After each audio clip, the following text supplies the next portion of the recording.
So now we're recording. Concerning Congress, James Madison, the father of our Constitution, said that Congress, quote, is the first branch, unquote, of the national government.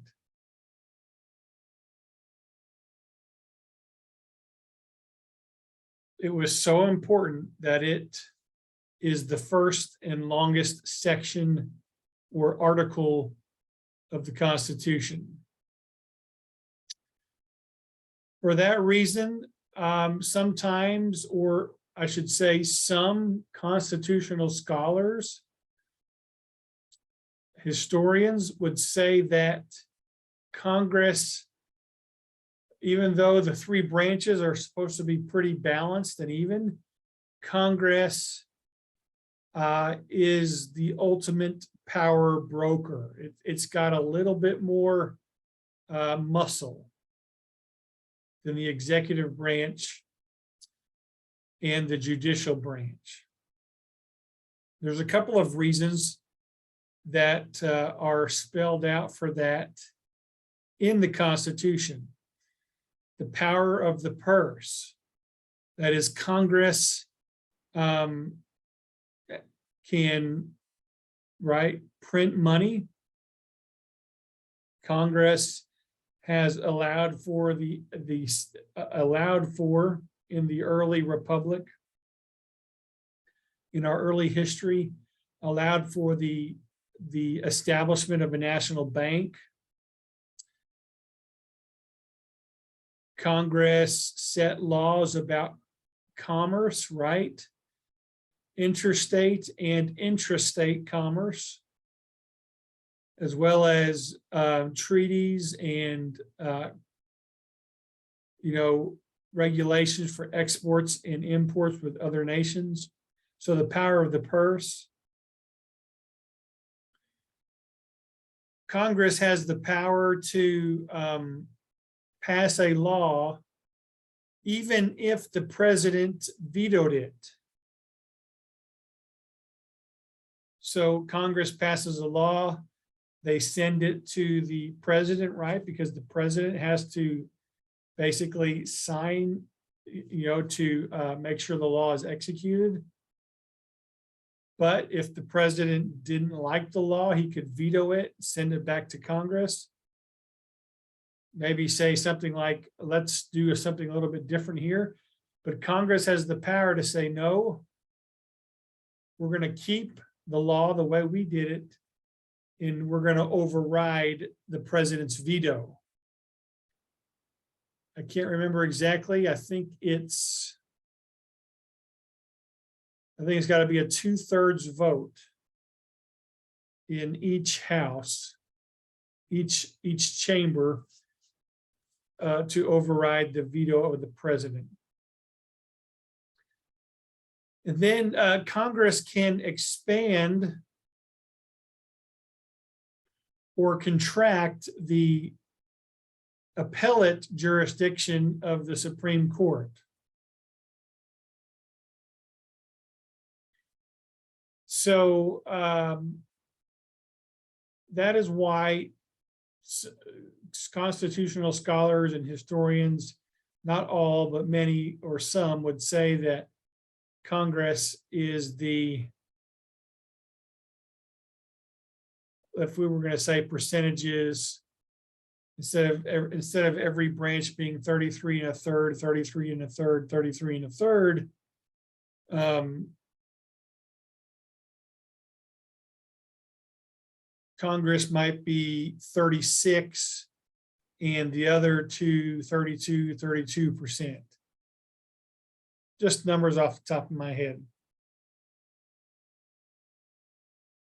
Today, well, let me just do a quick little history, starting with Andrew Jackson, and then especially with Teddy Roosevelt, and then his cousin FDR, through maybe, let's say,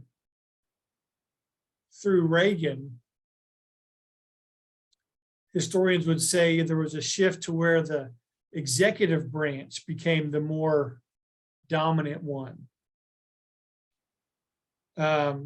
Especially with Roosevelt, Teddy, being a trust buster, coming down hard on big business, standing up for the little people more, for the citizens of the nation. Franklin Roosevelt leading the increase in government programs during the Depression and having so much influence. So some would say there was a tip to the presidency having a little bit more power, a little bit more clout.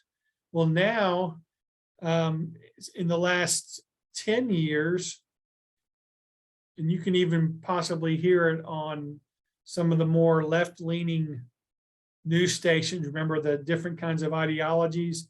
So the more liberal, democratic leaning news stations would talk about the Supreme Court now seems to be more powerful, especially having overturned Roe versus Wade,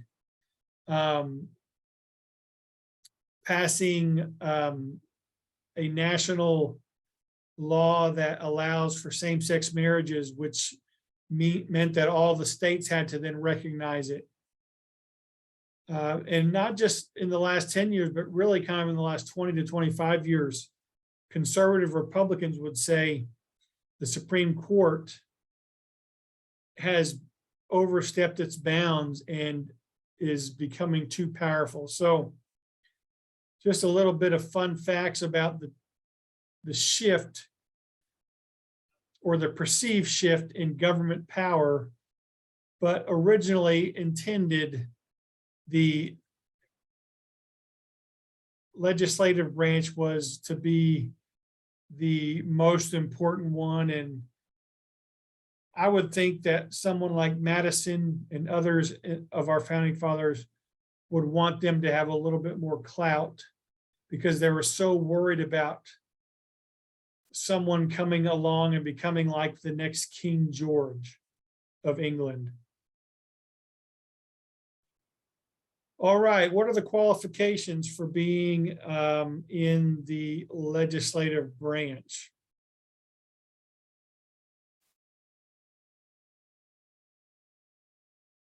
Now, if you want to join in your textbook,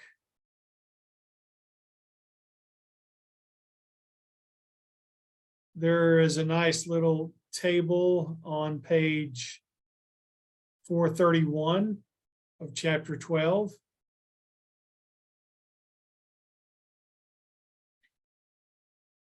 I also have it in this slide here, but I'm going to show you the textbook.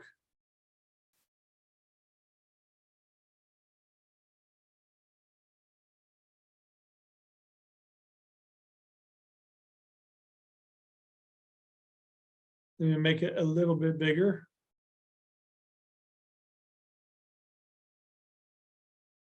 All right, so the House of Representatives,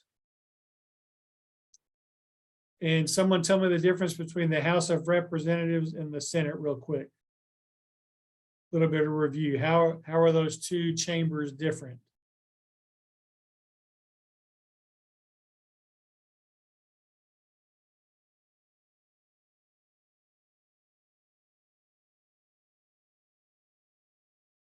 Which chamber has more members? House or Senate? House. Right, the House. And that is because the House takes members from each state, right, based on population. And the Senate has two senators from every state. So there's exactly 100 in the Senate, right? And there's about 435 representatives. We have 5. Oklahoma has 5. And California has 54 because of population. So if you want to participate in government as you get older, if you want to serve in the House of Representatives, you have to be at least 25 years old. You will have had to have been a US citizen for at least 7 years. And make sure I get this right, looking at the slide. Yes, you have to live in the state that you want to represent.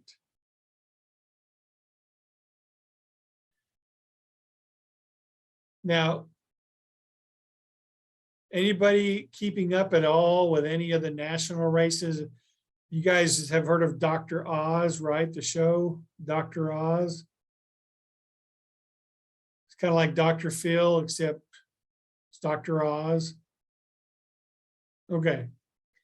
Anyway, he is a pretty rich guy. Made a lot of money with the show. And I think he lives in New Jersey. But he is running for a state rep from Pennsylvania. Now, how can you do this? You have to live in Pennsylvania.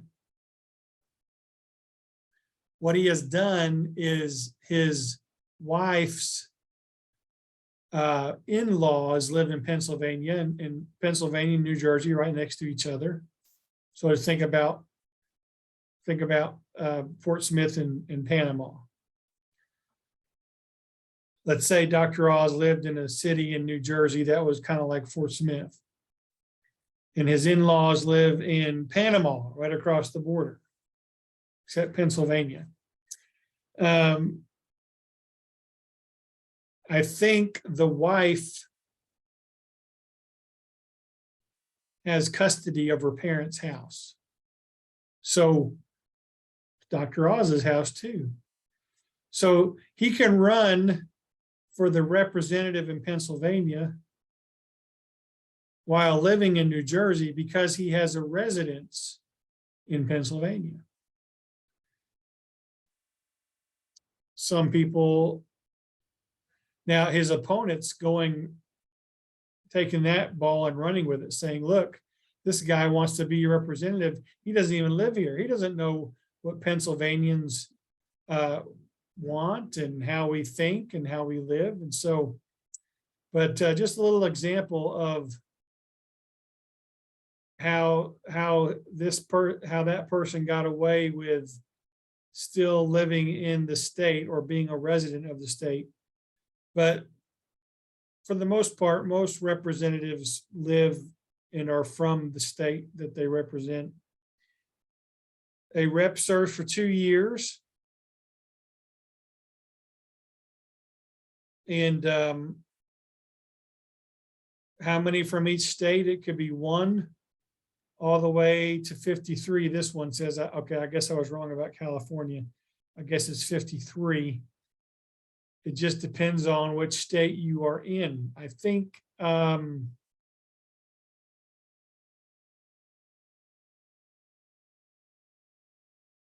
Wyoming or Nebraska only has 1 rep. Maybe not. Maybe they have 3. It might be the District of Columbia that has 1. But anyway, and then who do they represent? They represent the local area that they're from. So let me see.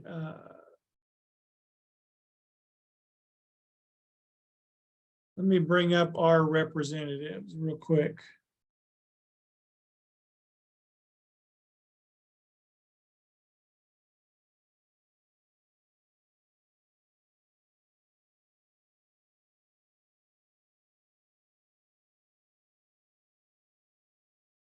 Okay, I'm going to take you to the page of our U.S. representatives. And so real easy to go to. Just type in US reps and you'll find the website house.gov/representatives. So we're going to go to O for Oklahoma, right? And there's Ohio. So here are our reps. We have 5 reps. Kevin Hearn, Mark Wayne Mullen, Frank Lucas, Tom Cole, Stephanie Bice. Mark Wayne Mullen is our rep. So we can click here and go to his page. We are in District 2, Oklahoma District 2. So if you want to see where that district is in the state, you just click on district. And so here it is, right? Here's District 2. We are down here in the southeast corner, right?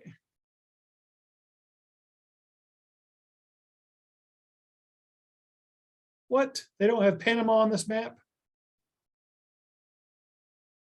They have Muldrow? No, they got Huebner. We're going a little closer. I bet they'll include it. There's Panama. There's Muldrow. So that is our state rep for us in District 2 of Oklahoma. So you saw how big of an area he represented. So he goes to Washington, D.C. for about half the year, and he's supposed to represent you and me and everybody else in that area. He's supposed to represent our interests. If the majority of the group, if the majority of the people in that district, District 2, let's say the majority, which is probably true since we're Oklahoma, the majority are against abortion, they would want him to go there and fight with pro-life focus and be against abortion expansion. If we wanted, you saw on the map that we're a part of Choctaw and was it Chickasaw on top there? I forgot. Cherokee. Our district has actually Choctaw, Muskogee, and Cherokee Nation represented. So there is a strong Native American presence, of course, in all Oklahoma, but especially District 2. They're going to want Mark Wayne Mullen to be an advocate for Native American rights and issues.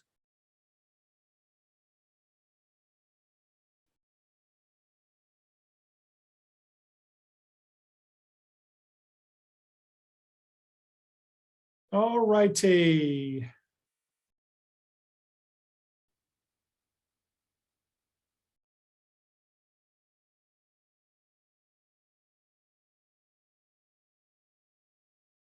Getting back to the textbook, y'all are so good and patient. Any questions so far? All right, to be a senator, you have to be a little bit older, a little bit mature, was the reason for that. Going back to the founders, the House of Representatives would be more connected to the people, and the Senate would be more akin to Parliament in England. Parliament was made up of the upper class in England, the landholders, remember the Great Pyramid, the Great Chain of Being would be your gentry and your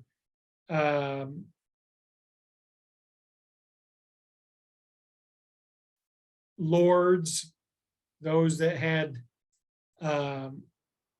large estates. So the Senate was meant to be more of a reflection of more qualified citizens who will do the right thing in their governing. So a little bit older, 30 years old, to be a citizen for at least 9 years. Also have to be from the state they're going to represent. But they serve for a term of 6 years. And instead of just representing the local district, they represent the whole state. So once again, we'll go to the U.S. Senate's website.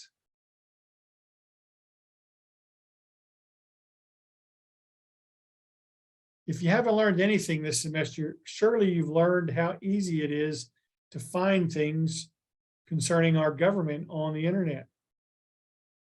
Candidates' websites, government websites.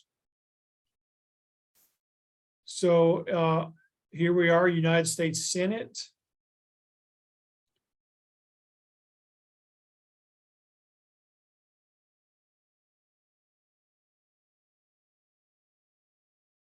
Now here they are in alphabetical order, but I want to get to the state.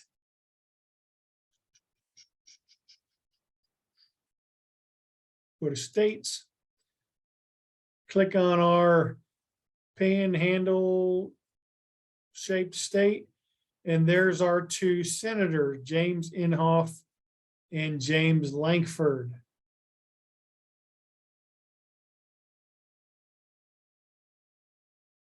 Perchance, any of you good Southern Baptists who have gone to church camp, and I know probably KBA, but anybody there, Southern Baptist, and you've been to KBA camp in Tallahena?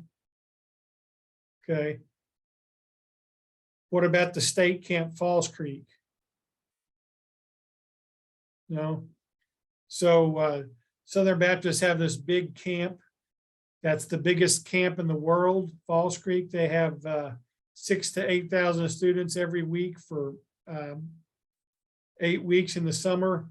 And James Lankford used to be the director of Falls Creek. And he first became a representative and then he became a senator. But anyway, these two men, no matter where they are from in Oklahoma, they represent the whole state.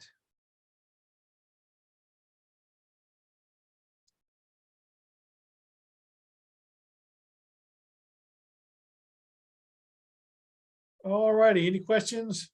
We're going to go back to the slides.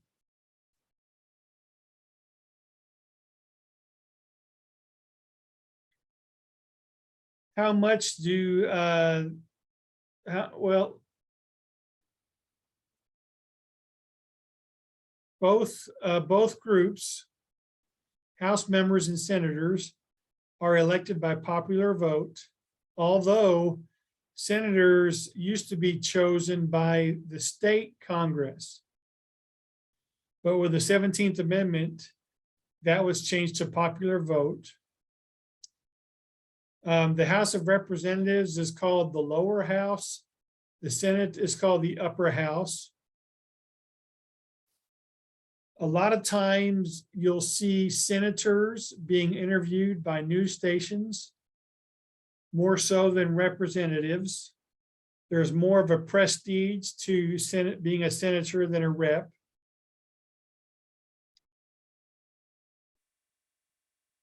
Both make the same amount of money, $174,000 a year, based on the 27th Amendment.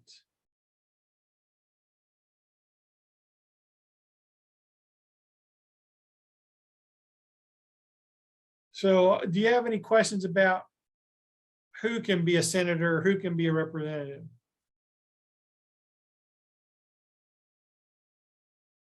All right. Moving on.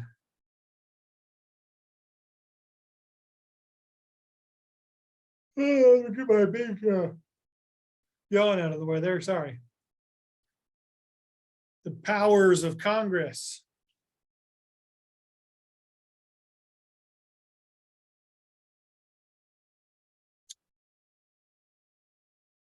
So we talked about Congress being, in the eyes of some constitutional scholars and historians, the branch with the most muscle. What are some of the powers that only Congress has? Everything that you see here on this graph.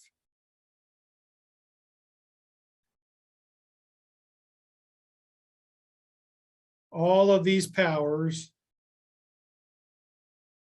from this middle column to the right column are only powers that Congress exercises.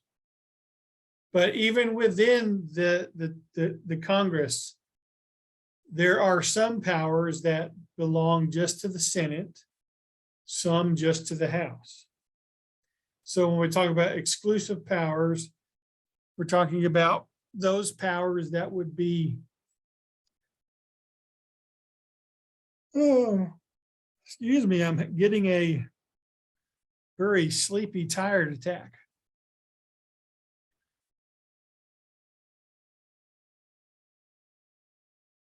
So what does the House of Representatives do?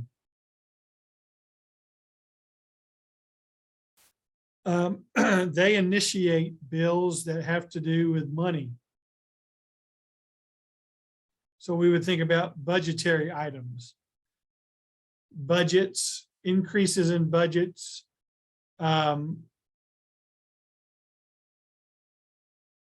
maybe money, maybe an increase in, like we saw the salary. It didn't start out at 174,000. It's been increased. So they might include a bill to increase the salaries of the senators for cost of living and things like that. Let's say the 2024 election. I'll try not to. Let's say the 2024 election, remember that the winner has to have 270 electoral votes. Let's say it's a tie, 269 to 269. How do we then choose the president? The House of Representatives, if you see here on this slide, elects the president if the Electoral College is tied. The House breaks the tie, not the Senate. The Senate breaks the tie if the vice presidency were tied, but that won't happen anymore because remember, they don't elect presidents separately from vice presidents anymore. Unless, and I'll have to check into it, unless the Senate wanted to, unless the House of Representatives, let's say Biden and Harris run again in 2024. Let's say the House picks Biden, but the Senate doesn't want Harris to be vice president again. I'll have to see if they can do that. Other things that the Senate does is they confirm appointments like a Supreme Court justice appointment, which the president appoints justices to the Supreme Court, but the Senate has to confirm them. The Senate ratifies treaties and the Senate tries cases of impeachment. Now, where does a case of impeachment come from? It doesn't come from a court, it comes from the House. So a couple of years ago, President Trump was impeached. Who was he impeached by? He was impeached by the House of Representatives.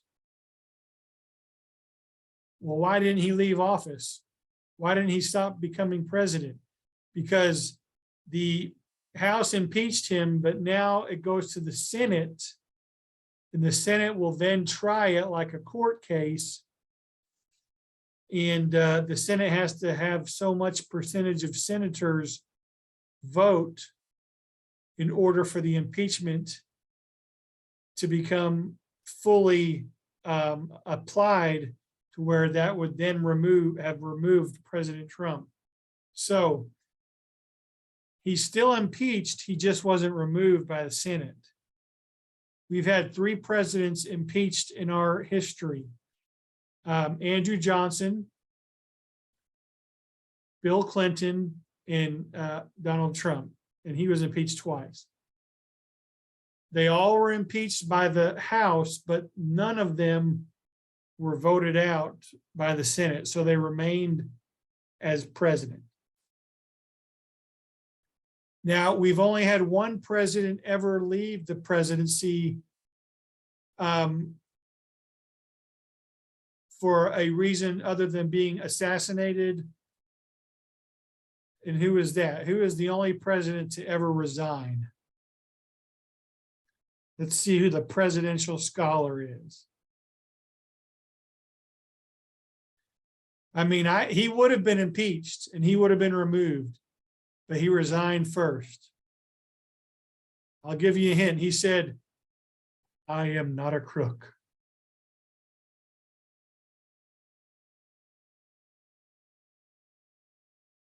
Nothing? His initials are RN.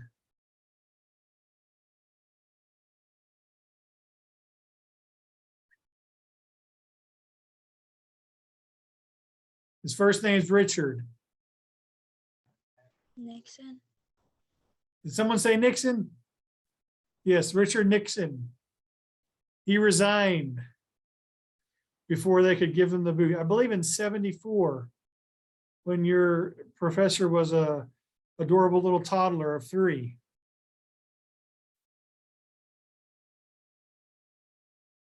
Would 3 years old still be considered a toddler? Toddler or small child? All righty. Now then there's, we'll close right here. There's a couple of things that they work on together. Passing legislation. So like if the, let's say a committee in the House of Representatives drafts a bill, that bill then has to go to the Senate and be approved by the Senate before it then would go on to the president.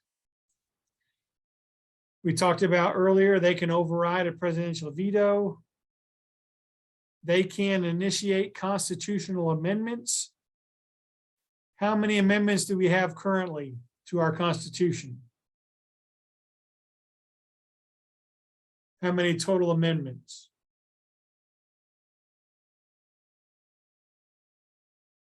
We might not have gone over this, but there's 27 amendments.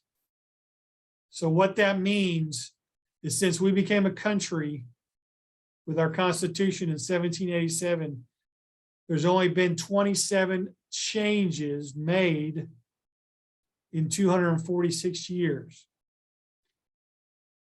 Now remember, we started off right off the bat with the first 10 amendments. There's only been 17 added in 231 years. To give you a comparison, there was a country in the Far East, I can't remember which country it was. They've already added over 10,000 amendments to their constitution. So we feel like we have a pretty solid form of government that has stood the test of time. But we do recognize from time to time where there needs to be some changes. but those changes are initiated in Congress. Congress is the one who must declare war. And then Congress confirms a newly appointed vice president. All right, we'll stop there. Do you have any questions? So I'm going to have chapter 12 worksheet up this afternoon, along with the discussion assignment is already posted. So a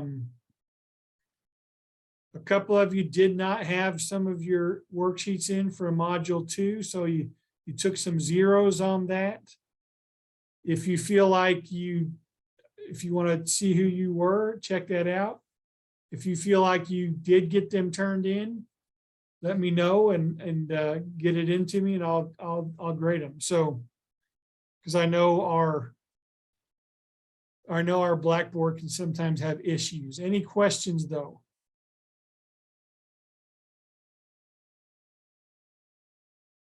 All right, we'll have a great Monday and Tuesday. Look forward to seeing you Wednesday morning, bright and early at 11.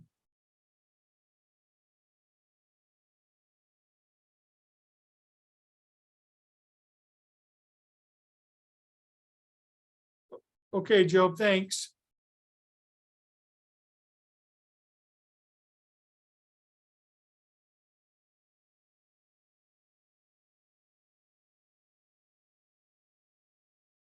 Mm-hmm.